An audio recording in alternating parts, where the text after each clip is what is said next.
Hi, everybody. Today is Tuesday, July 22nd, 2025, and our friend Carl Wilkerson is back with us. Welcome back, Larry.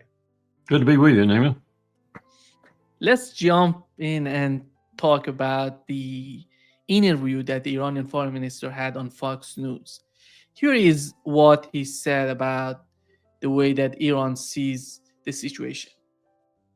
Respect. Obviously, it's not just the U.S. and Israel, but other world leaders who have concerns about the enrichment program. Why would you need to put it a half mile under a mountain facility to protect it if it was a completely peaceful program? That's just some of the thoughts about it. Secondly, President Trump has said he would not hesitate to launch more strikes if Iran tries to rebuild its enrichment program. So what's your response to President Trump? Because of the constant threats by Israelis, by the United States in the past, we had no way but to protect our facilities and to protect our material and protect our scientists. So my message to the United States is that let's go for a negotiated solution for Iran's nuclear program. Yeah. He wants negotiations. He wants talk with the United States, Larry. How do you find the way that Iran is behaving? And let me just say first of all, that was such a stupid question. I mean, Israel has assassinated nuclear scientists, assassinated leaders of the military. Why are you underground? Of course you're underground. You don't want to, have such ease at doing it. At least you want to take some defensive measures. So that was such a stupid question, but typical of Fox. I continue to be amazed at the Iranians, Nima. I have to think that both the president, the foreign minister, and a couple of others that I've actually had a conversation with, and I don't think these professors at Tehran University would be dissembling, but maybe they're using the script that's been handed out. I don't know. They're trying to fool us now. That's all I can figure. I don't believe that, but that's what it looks like, because I would not be doing any of this were I they. I would be closing ranks, closing doors, closing diplomacy. I would be battening down the hatches, and I would be working fiercely to produce a nuclear weapon, because we have proven to them, regardless of their fatwa and the Islamic appreciation of nuclear weapons as anathema, and I can go along with that myself personally. I wish everyone believed that. But regardless of all of that, they live in an extremely dangerous world with a lunatic backed by an empire gone massively astray in the region, Bibi Netanyahu, a lunatic who lusts to resume the war with them and to now really take out their nuclear program. I'd build a bomb, and I present it as a fait accompli. I might even test it as a fait accompli, as the North Koreans did, although they did it so deeply underground we could hardly detect the first one. It took a second one for us to confirm that they had actually done a test. Iran could do that too. They have terrain and depth to do that. And of course, they don't necessarily have to test. You can let the test be your first use. You still have a deterrent, because hardly anyone's going to test you as to whether or not you're telling the truth. I go back to the situation with Israel. There are people who don't believe Israel has an effective bomb. They don't believe they have it. Now, there are others who, cite JFK's very, very powerful attempt to keep Israel from getting a bomb as another reason to tack on to the conspiracy that actually assassinated John Kennedy. And I wouldn't doubt that for a moment. I don't have the bona fides to say it's true, but I do know that Kennedy was deadly against Israel getting the nuclear weapon. And I do know that he was very much for forcing AIPAC to register as a foreign agent and other things like that really made the Zionists in Israel angry. So that might have been another reason why Israel was a component of the assassination, along with the CIA and the military and others whom I'm convinced participated in that operation, whether it was rogue or not. That's what I do if I were Iran. I'm just saying what I say as a military professional. It doesn't take a rocket scientist to look at what happened to Muammar Gaddafi and to Libya and what has not happened to Kim Jong-un and North Korea. And there's only one conclusion that I can come to as a military professional, and that is the reason is North Korea has a nuclear weapon. In fact, they have probably 30 or 40 now. And that's extraordinary deterrent, even to the empire.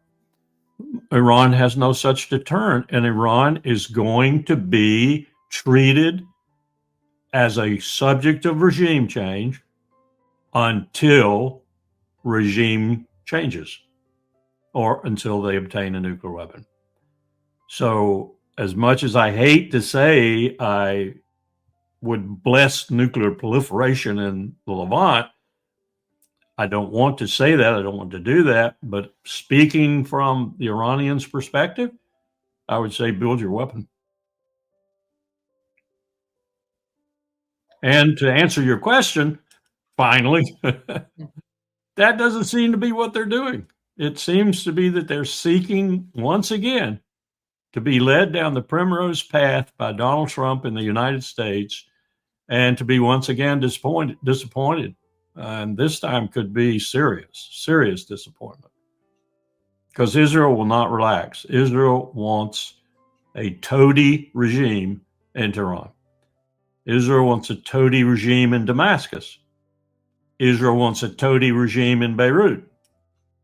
They've almost achieved the latter, and they're working on the middle, and they want ultimately Iran to be the same way. What do I mean by a toady regime? A regime that buckles completely under to Israel.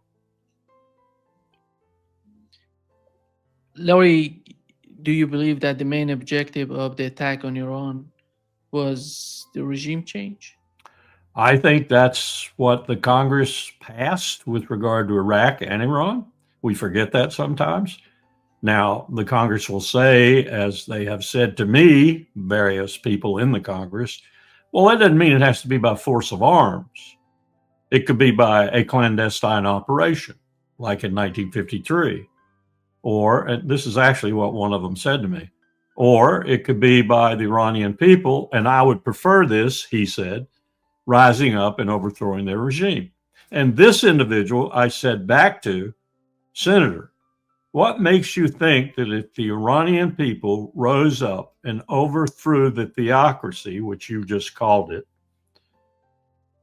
that the replacement government the Iranian people would then accept, put in place or whatever, would have any interest in terms of security in a very dangerous part of the world, different from the current Islamic regime? What makes you think that? Because Iran is still in the same place. It's still got the same enemies, Israel foremost, and it's still got basically the same things to secure. So I don't see how that's a solution, that they rise up. And you're thinking they're going to rise up and put Thomas Jefferson in charge. And oh, by the way, it's going to be the Thomas Jefferson that was in Virginia. That's stupid. That's just idiotic. But that's what we believe. And I've found that to be the views amongst most of the Congress. If we assume that was the case for the Israeli attack on Iran, and how can they think of a new attack on Iran? Because that's not going to happen. I hope you're right. I hope you're right. But look at what Bibi's doing in Syria. And I think, you know, this morning I also had a conversation with, as I was telling you before we went on the air, with an individual in Munich who's telling me about Dachau no longer has the resonance for her that it once had, because she's seeing Gaza live streamed, the genocide live streamed to her. This is happening all over, but it's not happening fast enough. The shift is gradually taking place, even in this country, polls are showing that people are questioning, as Marjorie Taylor Greene is questioning in the Congress, for example, now. A MAGA stalwart is questioning the association with Israel and not paying any attention to the American people while paying vivid attention to Israel. So it's shifting, but it's not shifting fast enough. And the consensus in this country and the consensus in Israel is that not only should Israel be allowed to effect regime change in Iran, we should help. And I have no doubt that however reluctant Trump might seem to be in offering that help, should Israel reopen the war, reignite the 12-day beautiful war, because I'm hearing also from some really good channels that Israel understands they did not do much. They did not do much to set Iran's nuclear program back. And so in the confines of his own intelligence community, Netanyahu knows that what he did was poke a stick in a bear and make the bear angry. Despite these comments being made by the president and the foreign minister, I think Israel's smart enough to know they have a real reason now to, as fast as possible, move to a bomb. And that scares them. It frightens the bejesus out of them. This isn't fake anymore. This isn't Netanyahu making things up. They really understand now that they have provoked Iran to becoming an existential threat to Israel. So they're going to take them on again. There's no question in my military mind that they're going to take them on again. And they're going to expect the U.S. to follow. And from what I've seen of Trump to this point, whether it's his mishandling of the Epstein affair or his mishandling of the NATO summit he was just at, or other things, Trump he'll follow. He may be reluctant, but he'll follow. And then we're in a real pickle, as I've said many times before, because we're not going to be able to defeat Iran to the point where we can march in and effect regime change. Iran is not the Iran we looked at in 1953. It's not the Iran that Saddam Hussein fought. It's not the Iran that we conducted operations against in Operation Praying Mantis and Operation Earnest Will. It's a very different Iran because what they did was they learned from those engagements with the United States. And they said to themselves, I'm particularly talking about the IRGC, but also the national military, never again. This is not going to happen again. We are going to work hard underground if we have to, and much of it did take place literally underground. And we're going to have the kind of weaponry that we need to ensure this doesn't happen again. We may go down, but we're going to take a hell of a lot of them with us.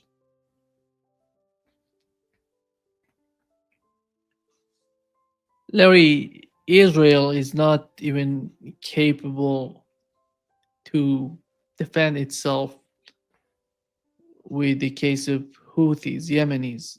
But how is that going to play out for their plan on Iran? With what we've seen in the attacks, how Iran was capable of hitting any target they wanted to hit in Israel. To a certain extent, like Hitler or Stalin even, or Mao Zedong, any dictator really, as you get deeper and deeper into your dictatorship, you begin to believe your own rhetoric. Netanyahu is at that point now. He begins to believe his own rhetoric, whether it's vis-a-vis the Druze and his battle with the government of Syria or whether it's Iran. What Netanyahu believes is that he can, in fact, defeat Iran. He can effect regime change as long as the United States helps him. Now, that, I think, is the height of suicidal tendencies, if you will, because I think Netanyahu has embarked on the ruination of the Jewish state. As I've said many times before, Israel will not be a Jewish state very much longer. It is untenable for it to be a Jewish state. That it might survive in some other form is another matter altogether. I don't see that happening right now, but it could. So we've got a dictator who believes his own rhetoric, who believes it even to the exception of his intelligence agencies, like Trump. Both of them, same way. They make their own intelligence. And Netanyahu, like Hitler, really from about the time he invaded Czechoslovakia to the time he invaded France, where it really put the icing on the cake in the spring of 1940, like Hitler, success breeds a lot of following. Success breeds a lot of allies. Success breeds a lot of confidence from your own people. That's where Netanyahu is now, especially with that group that has taken over Israel. And let's face it, they have taken over Israel. The radical Zionists who've always been there from the very beginning in 1948, even before that. They've been killers, they've been terrorists, they've been some of the world's worst terrorists. They've been there all along, lurking in the background, surfacing every now and then going and hiding again. They surfaced with Sharon when they massacred the two camps or orchestrated the massacre of the two camps in Lebanon in 1983, I think it was. Now they're back, and they've been back. Sharon helped, Netanyahu facilitated, and now Netanyahu has capitalized on it all. So this is the greater Zion, this is the greater Israel group of people. They want all the territory they can get their hands on, not just Syria, not just Lebanon, not just Gaza, not just the West Bank, not just East Jerusalem. They want parts of Egypt, if not all of Egypt, and they want parts of Iraq, and they want all of Jordan, and they will not rest until they have it. Iran stands in the way of that happening. Fast forward a little and come up into the ether that I'm talking about when I say we're already in World War III. The United States must take out Iran in terms of it being anything other than a toady state, a state like it was, even worse, under the Shah, doing our wishes. It cannot stop China if it lets its base road initiative break through, so to speak, anywhere. Because once it breaks through, China becomes a magnet for everything that the West is doing. Iran is a place, just as Ukraine was a place where China expected to have a southern entrepot, if you will. Ukraine, a central entrepot. And I'm convinced now the reason their interest in the Arctic is so revealed, as I've found out from talking with my buddies at the Pentagon who are looking at the Arctic as a new theater of war. Now that China's looking at that, they are thinking about that being another path through which that smooth sailing that it will be eventually across really most of Russia, Northwest Passage, whatever you want to call it, that's going to be a dynamic new theater of commerce, at least until climate change wipes us all out, maybe 50 years or so. And Russia and China are now in partnership. Russia has the dominant frontage, if you will, on that route. So now they have a central route, a northern route, and a southern route. But what's the empire done? It's blocked all three, with Ukraine, with its efforts in the Arctic, which are only now beginning to grow, and with the war with Iran. It's blocked it. And that's what we're going to continue to try to do. That's why I say we're in World War III, and we're in it with China and Russia. These are the opening skirmishes, if you will. And like World War I, they have enormous economic factors that are pushing the empire one way and China and Russia the other way. It doesn't have to be. A smart president, a smart imperial president would back off, use diplomacy, use what economic might we have left. And I say that with great sadness because if you read Steve Wertheim's article the other day, you know that 60 to 70% of the countries in the world today, about 138 countries, do more trade with China than they do with the United States, and 2/3 of that number do twice as much And if you look at any measure of economic might right now, China is winning. They're winning hands down. We're trying to stop that. We're trying to stop that. Instead of cooperating, instead of taking a second place, if you will, instead of being a country that seeks to compete, strategically compete, tactically compete with China and with Russia, and to draw upon each other's strengths and to meet the challenges we have to meet, like the climate crisis, like nuclear weapons, we're fighting it. We're fighting it tooth and nail. And as I've said before, Katie bar the door, at the end of the day, when we are losing badly, watch out, because we still have 6,000 nuclear warheads. If I were Xi Jinping or Vladimir Putin, that would be foremost in my mind all the time, is that going down, a dying elephant can thrash a lot of grass. That elephant has nuclear weapons. So I have to be very careful about how I contest this shift in power. I'm winning. I'm going to win ultimately. But I've got to be very careful about how I deal with this empire, because they have nuclear weapons and they have an absolute moron in charge of them. Larry, you compared Netanyahu to the situation in Germany. Does that suggest that he's not going to leave power? He's not going to leave his position before destroying everything in Israel? I think so. I would be hard pressed to tell you that I have confidence that were he to hold an election and lose it, that he wouldn't close everything down, declare himself dictator for life, and be there until his life was ended. I have no problem seeing that scenario. The only thing sort of militating against that scenario is that he is such a consummate politician within Israel. He'd be a disaster anywhere else. But within Israel, where he has so many like-minded Jews as citizens, it's hard for me to imagine him not orchestrating his perpetual win. Look at what he's doing with the Druze leaders in Syria. He's trying to recruit them as voters. I mean, this guy is probably one of the world's best politicians measured in his environment. He'd fall flat on his face anywhere else. But in Israel, with the following that he has, he's very clever. He's a propaganda genius. He lies without any compunction whatsoever. He cheats and steals without any compunction whatsoever. And he kills without any compunction. You know, the New York Times had a piece yesterday, I think. I'm reading it, and I'm saying, whoa, I copied something out of it.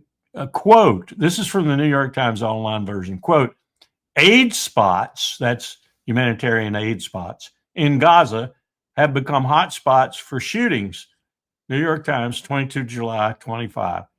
I rarely use that abbreviation people text, you know, OMG, oh my God. I put it after that. New York Times has finally awakened to the fact that Israel is using humanitarian aid and the dispensation thereof to gather Palestinians so they can more efficiently kill them. Anywhere from 50 to 60 to 150 a day. They are killing at these aid points because that's so easy to do. It's that heinous. It's that despicable. And like the woman in Munich said, this is making Dachau pale, Auschwitz pale by comparison. One, because it's in our face and it's live streamed. You know, Dachau and Auschwitz weren't live streamed in our face. We're seeing this. And Nima, the thing I cannot understand is why isn't more of the world, not just America, I understand how broken we are. Why is it more of the world listening to someone like the rapporteur at the UN Albanese, who's been telling the truth about this day after day after day and believing their own eyes. Are they not seeing it? Like this woman in Munich, and not doing anything. It's inexplicable to me that it's been all this time since October the 7th. And you heard the statements immediately after October the 7th from people like Smotrich and others. No one's really doing anything about it. It's just amazing, unless you go back and look at some of the other times in history when things like this have happened. I mean, here comes a boat full of Jews to the United States with Hitler on the rise in Germany. And what do? We won't let them make port. We're doing it again. We're doing it again, and we're doing it under entirely reverse circumstances. The killers, the murderers, the gas chamber operators, the slaughterers, the shooters of babies and children are now the Israelis. The Holocaust expert at Brown University, what's his name? I wrote it down somewhere. Omar Bartov at Brown University, professor of Holocaust and Genocide Studies. He now says, my inescapable conclusion has become that Israel is committing genocide against the Palestinian people. You think? I don't need a degree in Holocaust studies to tell him that that is what's happening. Why did it take you so long to come to that conclusion? Yeah. Larry, here is what the British surgeon is talking about, the way that Israelis are shooting children in Gaza.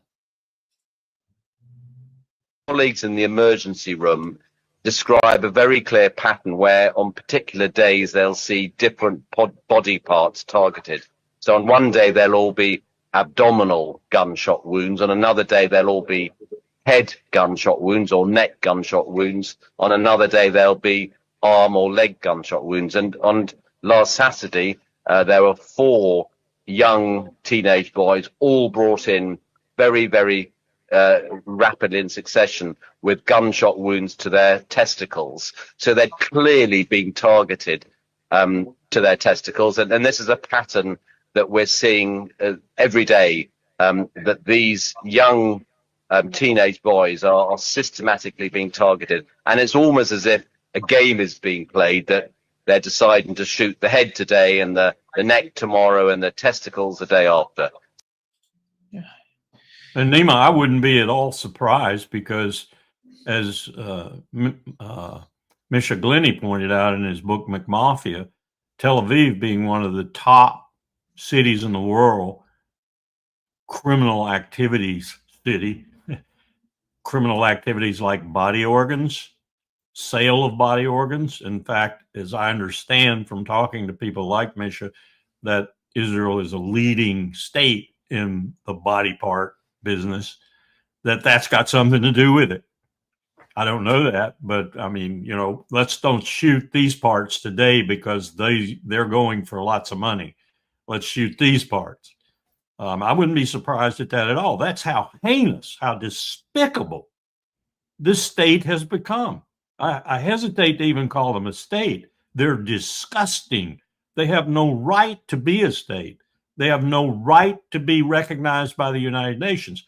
They should be declared an international pariah criminal state and banned from all human activity that requires them to interface with other people who are humans.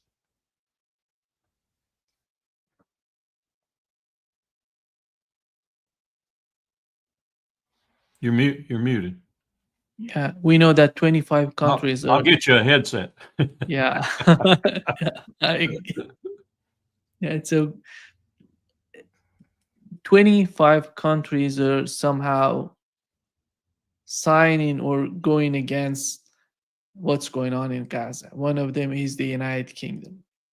And here is what David Lammy said in his interview on BBC. As everyone at home will know, Foreign Secretary. And on this programme, we report and we show people at home some really very distressing images at times, not the worst, to be fair, but we show people what we're able to show from inside Gaza. We had Save the Children on the programme this morning talking about the desperate situation that people are in there.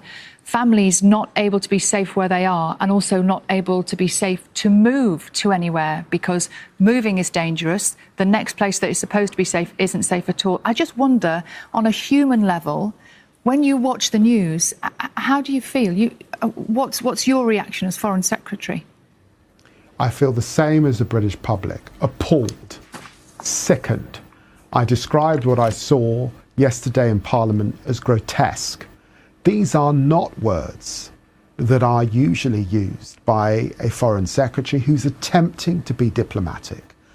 But when you see innocent children holding out their hand for food, and you see them shot and killed in the way that we have seen in the last few days, of course Britain must call it out. Of course Britain must lead others in the statement, as I did yesterday, to call it out. Of course we must get on the phone and we must urge Israel to think again, as I did again yesterday. And we will continue to pressure. We will continue to act. We will continue to urge this Israeli government to listen to 83% of its public who are urging them now to move to a ceasefire so those hostages can come out. David Lammy, thanks very much indeed. Thank you. Is the United Kingdom doing anything to put pressure on Israel? I don't see anything significant. I really don't. As I understand it, the commerce and such is still going on just as normal. I was thinking as he was talking about, oddly enough, about 20 January 1942 and a conference in Wannsee in Germany, orchestrated and run by Hitler's right-hand killer, Reinhard Heydrich, whom the Czechs would later assassinate. Good that they did. And that's where, of course, the final solution was developed. And people forget that the records demonstrate that the final solution was to ship Jews to Poland and there kill them. That's essentially what Barnea and Netanyahu and some of the other radical Zionists in Israel have done with regard to this humanitarian aid killing ground. They have decided that this is the most efficient, effective, quickest, smoothest, swiftest way to kill Palestinians. Men, women, children, babies, doesn't matter. There's no difference, Nima, between that meeting in Wannsee, Germany, and the despicability we now look back on that meeting with, and this get-together in Israel that developed the, quote, final solution, unquote, for Gaza. And oh, by the way, let's not forget the West Bank, where it's just as bad or worse.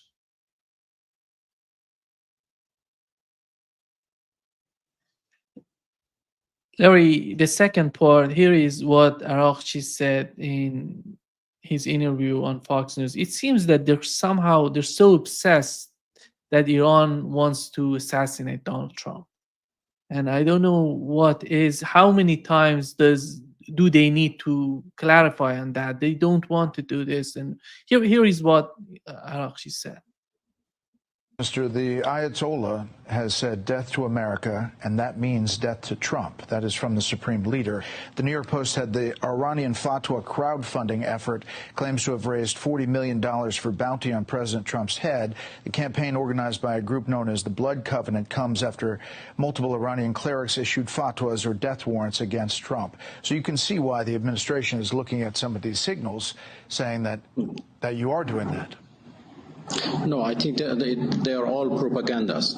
We have always said, the Supreme Leader and other officials in Iran have always said that death to America is in fact death to the, hegemonic policies of the United States, not to the people of United States. Yes, there are some perhaps radicals, persons or groups here and there in different places, inside, outside of Iran, who may say something like what you said, but that has never been our policy. and they will never be in our policy in the future. This is not our policy to kill anybody outside Iran, let alone the president of another country.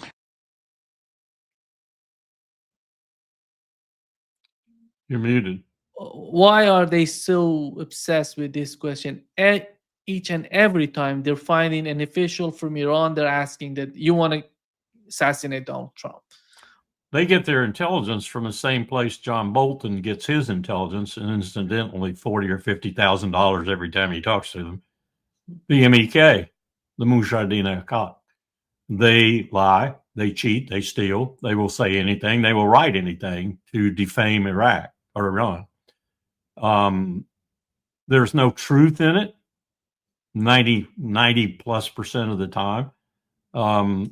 Iran would be absolutely insane right now at this particular juncture in the relationship with the empire to try and assassinate Donald Trump. Nima, mark my words here, Bibi Netanyahu would conduct a false flag operation at the drop of a dime to make it look like Donald Trump was hunted by the Iranians. I'm not saying he would shoot him or kill him, but I am saying he would conduct a false flag and Mossad would be right there doing it with him to make it look like the Iranians were trying to kill Donald Trump. I'm convinced the incident in London and the incident in Buenos Aires were orchestrated by the Israelis to gain sympathy for them. This is the sort of thing they do.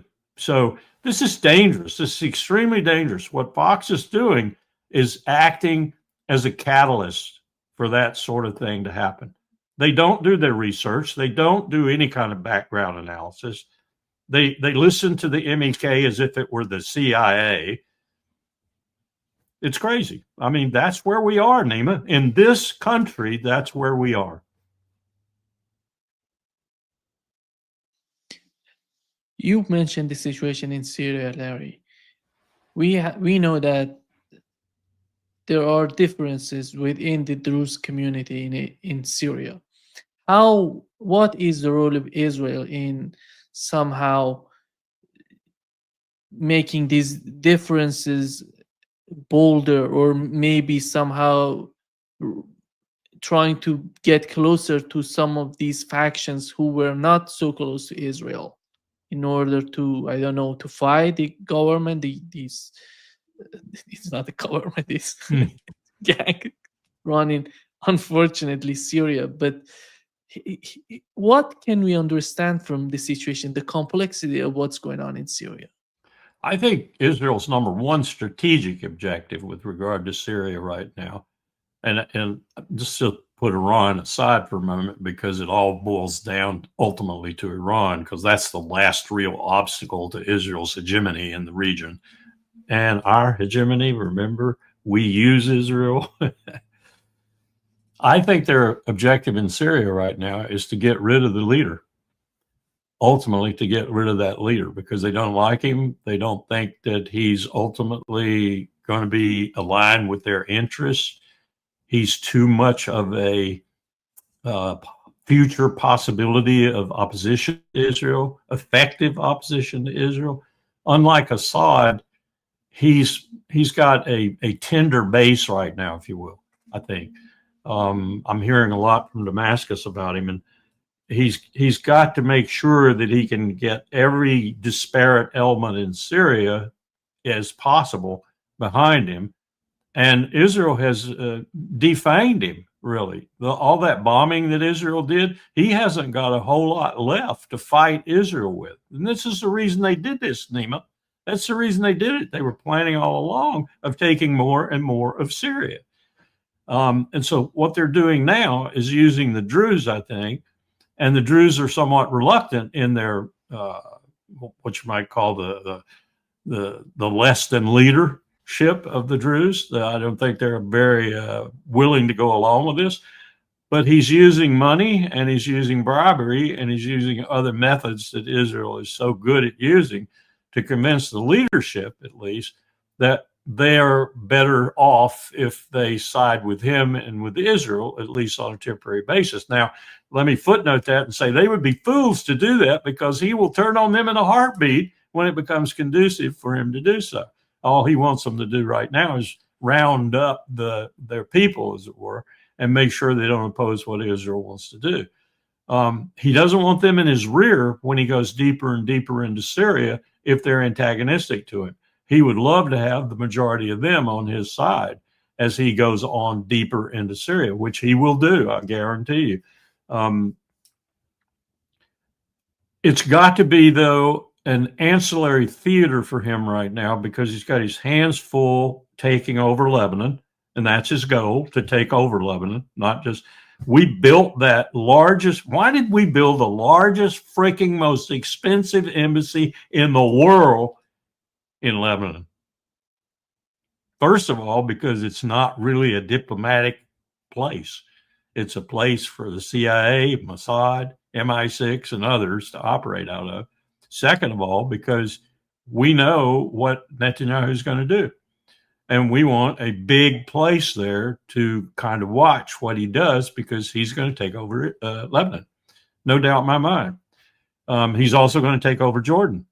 This is what they planned at this final solution conference. They planned the greater Israel and how they're going to affect it. They're going to push into Syria. The Druze will be allies, if possible, initially, and then they'll take care of the Druze. Once Erdogan awakens to the fact that he's a day late and a dollar short, one wonders what will happen there, particularly since they're a member of NATO, such as NATO is today, and because they are trying to maintain their bona fides with the empire. Mistakenly, I think, but they are. They don't want to go fully with China and Russia yet. So all of these dynamics in the Levant are playing into Netanyahu's plans right now. But I think ultimately they're going to go asunder, and they're going to go asunder on Iran. I really think they are, because he's going to bite off more than he can chew, and he's going to drag the United States into that meal, and we're going to lose too. But as I've said so many times before, anywhere on this arc of crisis where we begin to lose badly, and I'm talking we go to conscription and nobody shows up for the draft, and we are totally out of capability to do anything conventionally, watch out. That's what I've said before. Watch out, because we will go nuclear. And you're talking about this entire arc of crisis that we've created through proxies mainly, suddenly becoming the empire's responsibility to continue execution of. We can't. We simply can't. And Netanyahu is going to be caught up in that. It's going to be Bibi's last day, if you will, in the sun, because his big daddy, his orchestrator, his teacher, his real mentor, the United States of America, is going to be in existential peril. Israel will not survive. I know people think, well, geez, World War III, that's great. That's the same way people were thinking in 1914. Same way people were thinking. Impossible, utterly impossible. And yet you had people who were orchestrating. Winston Churchill, for example, he knew it was coming. He knew it was coming because he was prepping it. Others like him were prepping it. Others in France were prepping it. They could not let Germany overwhelm their restoration of their empire. We cannot let China overwhelm the restoration of our empire. What have we been doing since 9/11 but trying to restore our empire? Actually, since the end of the Cold War, trying to restore our empire. And we've been failing. At every approach, we've been failing. We're not going to ever give that up, I'm afraid. We cannot go quietly into that second place position. We just can't. Too many billionaires are against it. And China knows what's going on, Larry. Here They is do. what China did in the Financial Times. It shows that how China's treasury holdings have fallen below those of the United Kingdom. You see this red line goes up and coming down the blue line. You see, and this shows how China is preparing. It's 2025. You compare to 2010, from 2010, which would be the peak of the economic war between the United States and China. And here we are in 2025, how they have reduced it below. Wait till you see where that line for Japan goes with their new government. Yeah. This is a real shock for Yeah. people like me who've been dealing with Japan for half a century. I mean, I could have predicted it. I could have said it was going to happen eventually, but it is happening now. And this is going to be an extremely, Donald Trump thinks he's conservative and nationalistic. This is going to be an extremely conservative and nationalistic government in Tokyo. They're even trying to use immigration as a political tool. Japan needs immigration. It's disappearing. And yet they're going to be successful because they're riding the tide of the Japanese people's sentiments. They don't like immigration. So the world's shifting. It's shifting so fast that our feet are coming out from under us. China knows, in my opinion, knows how to play the game. They know when it comes to the foreign policy, when it comes to the role in the Middle East, in Ukraine, they know how to play. The with only little thing damage, with little friction with the United States, they're doing whatever they want to do. Yeah.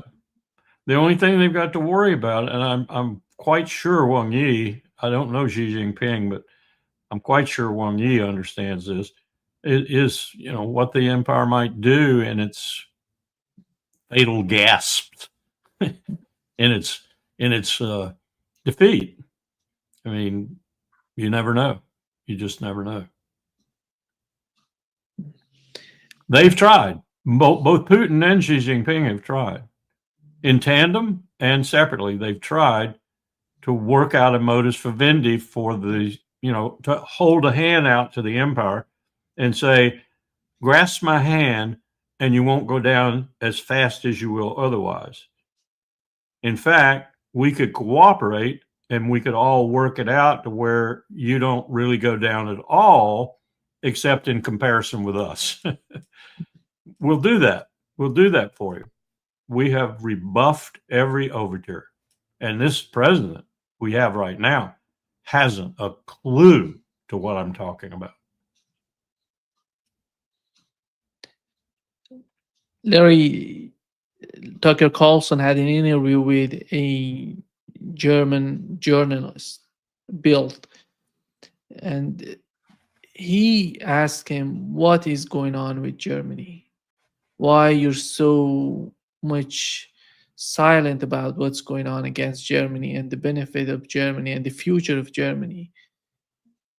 The guy doesn't know how to answer that. And I'm afraid that even the Chancellor of Germany doesn't know how to answer that. Why should he? What's his experience? His experience is, I would say, ultra-conservative and BlackRock CEO. The only thing he knows about is the bottom line, and the bottom line forged in a cauldron of economic might that doesn't exist anymore. So I just, Germany has been taken down. They really have. Yeah. Starting with Nord Stream, before that, really, but the focus and the concentration was too retro, let's put it that way. But Nord Stream began the process of taking that retro focus and totally unwinding it, plus forcing a lot of the people who were bringing Germany into the position of being such a manufacturing giant out. And Germany's been spiraling down ever since. I don't I don't necessarily let Angela Merkel off the blame sheet either. She didn't do much about this. And along came others who simply don't understand the world they're living in, don't understand how to deal with that world. And they don't understand their own populations either. Europe's success in many respects, from the consolidation post-World War II, the creation of NATO, the European Union, all of that success was achieved because the people were happy. Let's put it that way. I mean, I don't mean that literally so much as I mean that they had a good system and their governments were working and they had education and they had health care and they had lots of things to do and good jobs and good manufacturing facilities.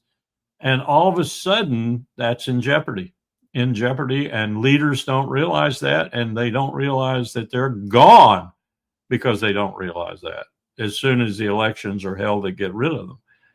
God knows what's going to replace them, though. A friend of mine who is a pretty good European historian, officially and unofficially, lived there 35 years or so too, in various countries, told me the other day it's looking more and more like the Europe of old, where you're constantly contesting with your neighboring state whether or not you're better than they are or they're better than you, and you're back to squabbling, you're back to pre-World War II Europe.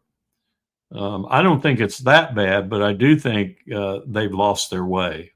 And these politicians they have right now, from Merz to Starmer to Macron and others, Rutte at NATO, they don't have a clue.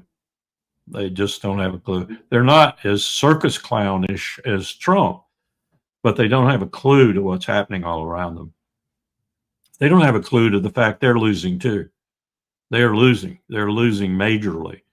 And were the three base road initiatives, North, Central, and South, to materialize overnight, then you'd have a situation, Nima, that would be not unlike Russia's situation right now, where it is so dominant over Ukraine that the dynamics of that war might change. So if all three of the BRIs were flowing, the dynamics of that might change the whole point into which they flow. That is to say, they'd swamp us. They'd swamp us, and we would not only be the lesser in terms of population and economic might, we would be much the lesser. I don't think China wants that. I don't think Russia wants that. They want to sell their gas. They want to sell their product. And they don't want to destroy those who might comprise a great market of theirs. But they can't deal with us consistently and positively if we're idiots. And that's what we're being, idiots. Because with the increase of the military budget in European countries from 1.5% to 5%. They're going the same way we're going. We're over $1 trillion now. With the $150 billion that Congress just plopped in at the last minute, we're over $1 trillion. 60% of that, Nima, 60% is going to contractors. No. It's all coming from the taxpayers, from the social security programs, health care programs, and they're cutting. Because when it comes to Europe, it's somehow the government, if they do that, and there somehow would be the enemy, it would turn into the enemy of the public. Yes. I don't know how are they thinking about it? Well, even Marjorie Taylor Greene, in her remarks, she is emphasizing the fact that 22 resolutions were passed in the Congress affecting Israel, 0 affecting the American citizen. I mean, that's crazy, but that's what we're doing. You could say the same thing about the defense budget. Where's that money coming from? Well, it's coming from your table. your kitchen table. It's coming from your medical program. It's coming from your insurance program. It's coming from everything that right now is barely sustaining your life. If you're in the bottom 60%, and I it's think going to, we're bottom 19%. yeah. Well, and it's going to whom? It's going to RTX and Lockheed Martin. Yeah, it's unbelievable. You know, we're going to have a demonstration on the triangle, the east side of the Capitol here in the United States on Thursday, hopefully. And we're going to have some congressmen with us, we hope. They've said they're coming. And we're going to feature Doctors Against Genocide. And we're going to, you know, try to wake some people up again about the horrible situation in the Levant. I don't know that it's going to do much good, but, you know, these Doctors Against Genocide will tell you some real tale, like that British doctor you interviewed or you showed the tape of. They'll tell you some real horror stories about drones flying into surgical wards and looking around and blasting a baby on the surgical table. This is Palantir and Anduril and all those good guys who are designing this mosaic program that factors in 300,000 little pieces of detail that says, oh, it's Nemo. He runs Dialogue Works. Shoot him.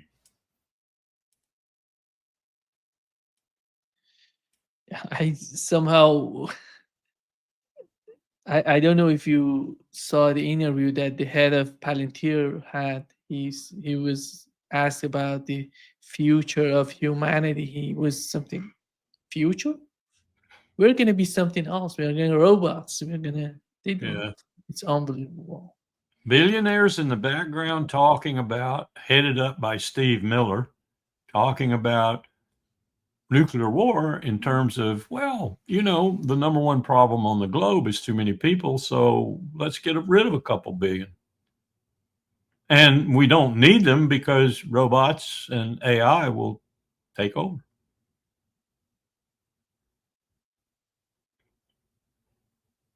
These are weird people, if I can even use the word people to describe them. And were I in front of Steve Miller, I would have trouble calling him a person. Yeah. Thank you so much, Larry. We're going to wrap it up. I'm sure Great pleasure as always. Your listeners are going, oh God, doomsday. No, because we have to be honest with what we're living in. Yeah. Honesty is the best policy, said who? Benjamin Franklin, something like that. But it is scary, and people, I understand why people put cotton in their ears and don't want to listen, or why they refuse to watch this live stream from Gaza. If you've got any humanity in you at all, how can you watch it and not want to do something about it? Exactly. Take care. Take care, Larry. See you soon. Yeah. Bye-bye.